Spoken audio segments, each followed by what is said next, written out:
How's it? And welcome back to my kitchen. When was the last time you had a potjie? For me, it was far too long ago. So today, I'm going to teach you how to make my lamb potjie. Today I'm just going to make a small potjie, enough for 4 people, but I will put a link to the full recipe in the description below. First thing you're going to want to start with is your lamb. So what you can use is lamb necks. Today I've just got a lamb pack. It's about 1 kilo and a bit of lamb. It's not too critical, it really depends how meaty you want your potjie to be. It might seem like a lot, but just remember that there's fat in here, there's bones in here, and all that's going to break down in the potjie to get that nice, rich, thick sauce. So the first thing you want to do is add about 2 tablespoons of flour to your lamb. What this is going to do is just help the sauce thicken up as this slowly cooks in your pot. You might want to add a little bit more. Depends how thick you want your sauce to be, and it depends how well coated the lamb is. You also just want to get in some salt and pepper.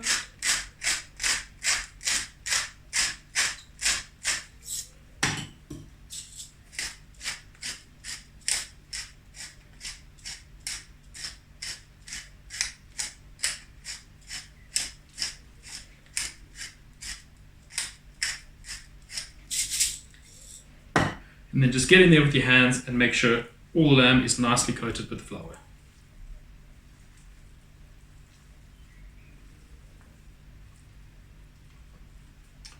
So the lamb is nicely coated in flour, and now we're going to get on to the rest of the ingredients in this potjie. The first thing you're going to need is just 2 onions. You don't really have to slice these up too much or too carefully. Just top off the top and the bottom, cut it in half, and peel.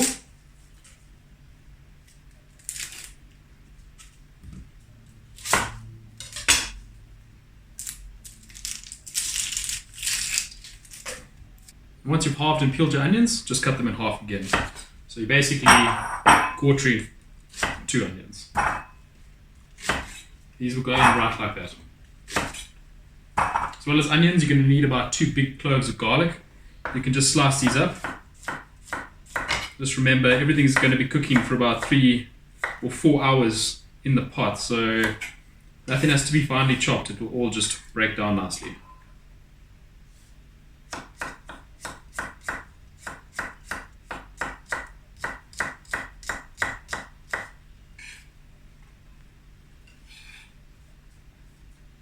Right. Next up, 2 whole tomatoes. Again, don't have to chop these up in any fancy way. Just take the tops off. You don't necessarily have to. I just want to get that woody bit out of my potjie, and just quarter them as well.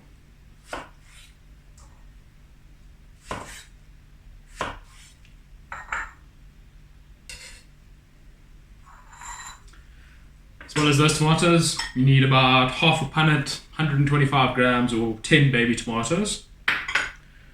I like to add a tin of chopped tomatoes.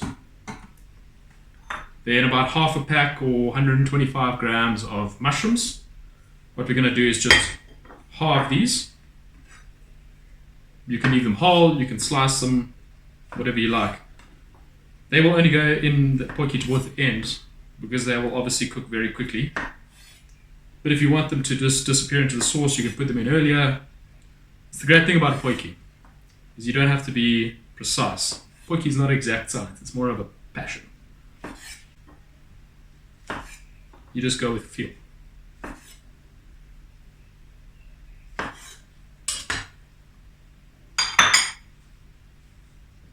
Next up, you want about half a butternut. So I mean, you could buy a pre-sliced butternut if you really wanted to, but it's easy just to buy a whole one and quickly just peel and slice it up. Just make sure that you've got a sharp knife when you're slicing a butternut, otherwise you're going to push too hard, you're going to slip, and you're going to cut yourself.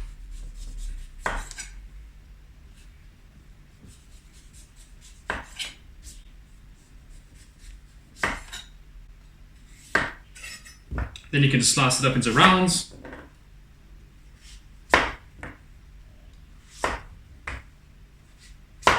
And then halves.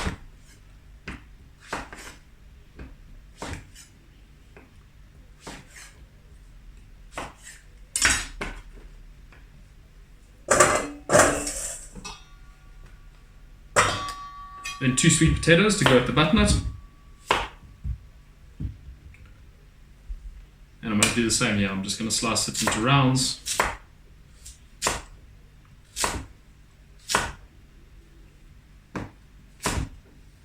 I think I'll just cut some of the big ones in half.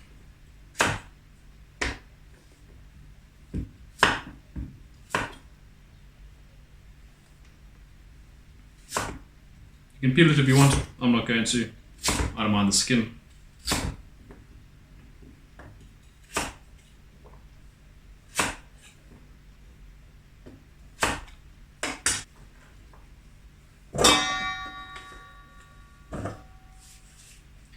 Also like to add 2 carrots. Again, you can peel these if you want to. I'm not going to bother. And just cut them up into nice big chunks.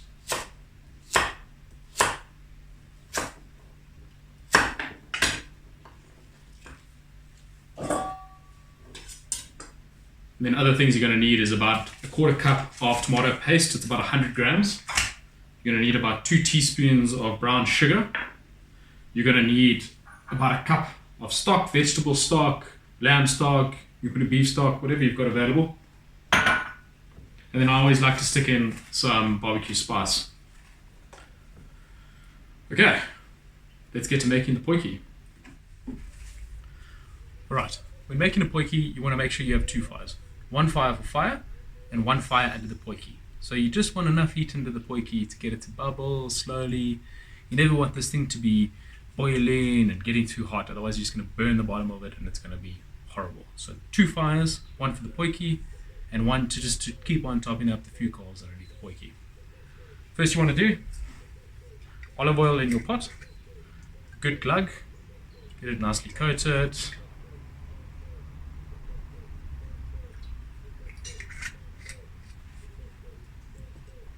Once the oils are all hot, you'll see it nicely shimmer on the top, then you want to chuck your lamb in.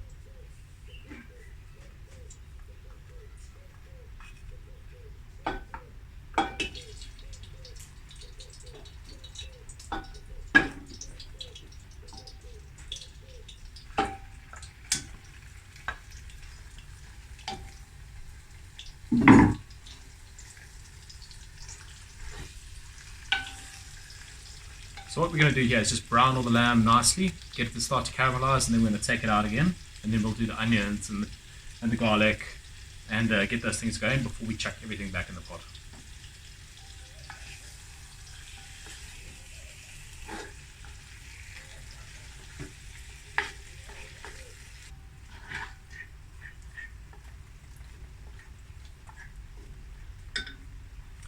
So if you're cooking a lot of meat, it's always helpful to maybe do this in batches. Otherwise, you take all the heat out of the potjie when you chuck all the meat in at the same time, and then it takes ages to get the heat back again. So if you're going to cook a lot of meat, cook half and then cook the other half afterwards.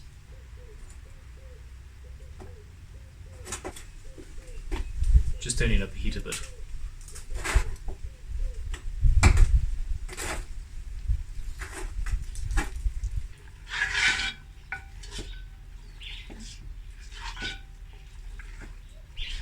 Right, the meat's browned, so I'm just going to hook it out of here.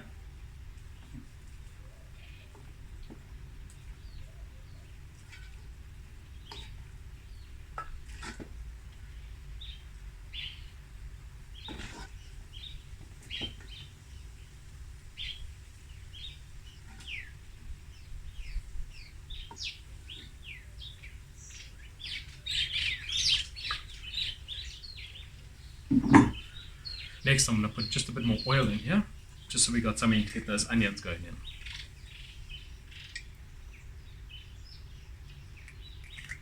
Pan's already, well, this potjie is already nice and hot. Still bubbling away. And now you just chuck in your garlic and your onion.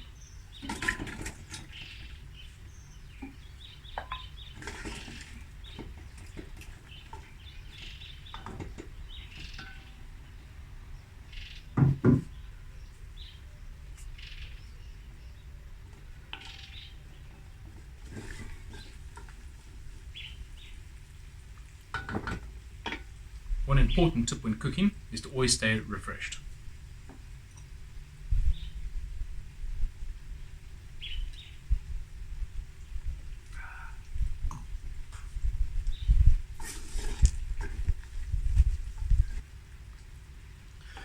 So you just want these onions to kind of start going translucent. You don't necessarily want to break those quarters completely up, because as it goes over the few hours, it's going to start breaking those onions down. So if you break them down too quickly, they're just going to completely disappear into the pot.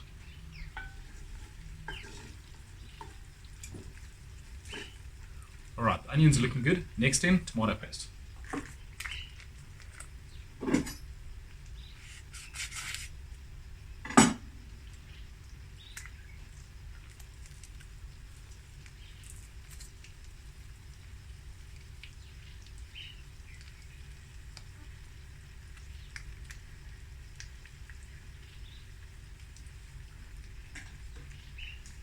I always like to put the tomato paste in and just let it cook out a little bit. I think it just gives a great flavor.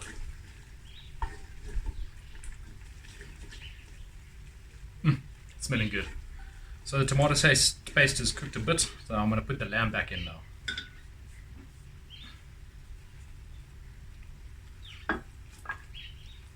Just remember to get all those juices and fats that have come out while it's been resting, chuck those right back into the pot. Tons of flavor in there.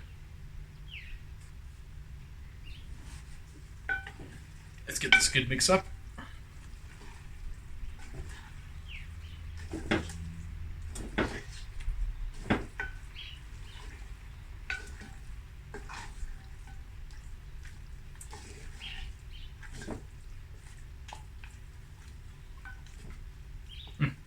So lamb's in, then we're going to put in the tomatoes, tomato paste, and the sugar.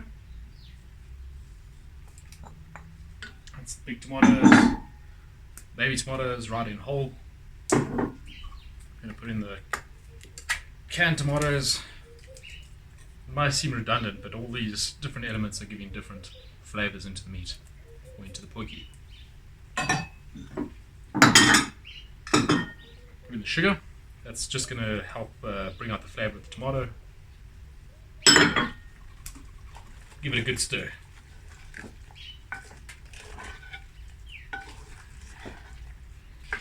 Okay, everything's in the pot now, except for our stock. So I'm going to put the stock in.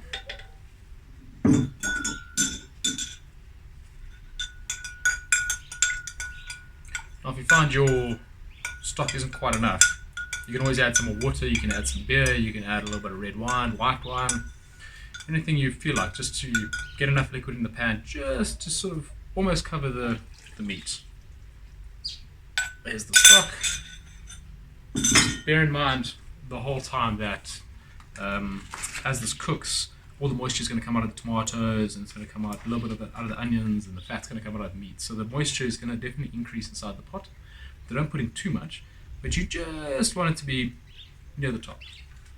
And the final thing I'm going to do is kind of put in about a teaspoon or 2 teaspoons of barbecue spice.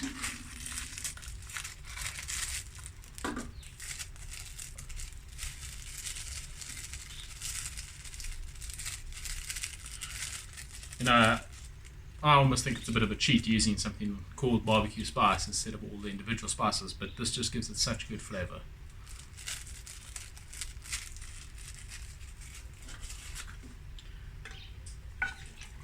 Give everything a good stir.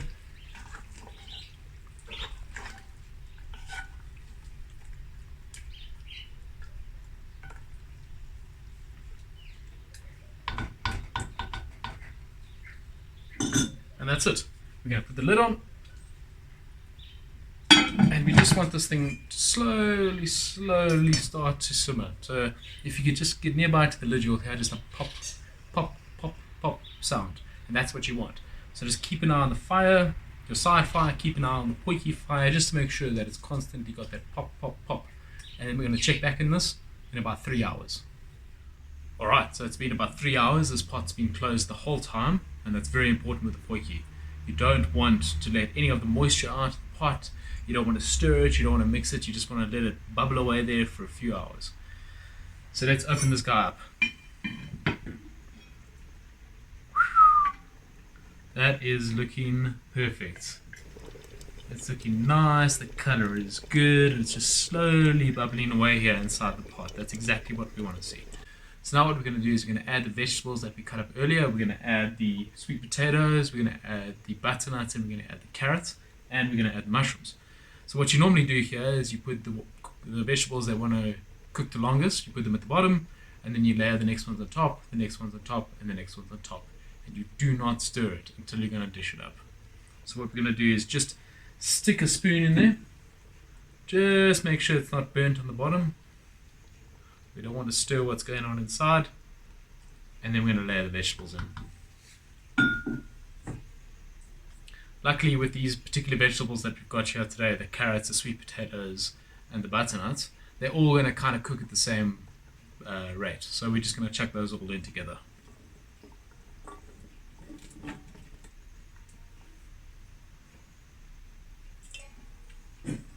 And then we're going to put the mushrooms on top.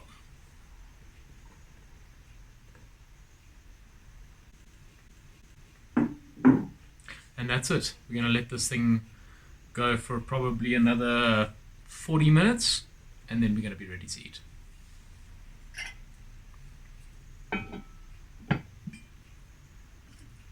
So you might have been wondering, what do these lines on the potjie mean? Now, they're not completely random. So what they tell you is how many people the potjie can feed. So this is a number 3 potjie, which is probably the most common size that people have. So what you do is you times the number of the potjie by the line number from the bottom. So this is a number 3 potjie. If it's full to the bottom line, it'll feed 3. If it's full to the second line, it'll feed 6. The third line, 9. And the fourth line at the top here, 12. And that's how you know how many people can get food out of your potjie. So if you're going to make some bread or you're going to make some rice, this is the right time to do it. Because once your potjie is ready, your rice and your bread are going to be ready. Okay, it's been about another hour, and hopefully the veg is done by now. Oh yes, that looks excellent. The veg is soft, the mushrooms are soft, and this is the perfect potjie. Take this inside, enjoy it with some bread and rice, and thank me later. Just remember, just as important as cooking in your potjie is cleaning your potjie afterwards.